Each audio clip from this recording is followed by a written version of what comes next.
Die regering, vakbonde en die Kamer van Mynwese het koppe bymekaar gesit oor hoe om die afleggings te hanteer en mynwerkers by te staan. 'n 10-punt plan is onderteken wat insluit dat die afleggingsproses verleng sal word. Dit beteken dat daar sowat 30 dae langer onderhandel gaan word as die huidige 60 dae. Produktiwiteit sal verhoog word en kostedruk beter bestuur word. Alternatiewe aktiwiteite sal in plek gestel word om aan werkers wat hulle werk verloor, ander werksgeleenthede te bied.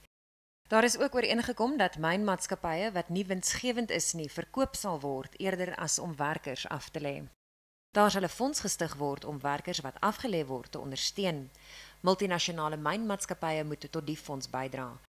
Arbeidswetgewing met betrekking tot afleggings sal opgeskerp word en beleggingsgeleenthede en die mark sal ontwikkel word en daar sal beter oor regeringsbetrokkenheid gekommunikeer word. Volgens die minister word sowat 2,4 miljard rand vir die rehabilitasiefonds begroot.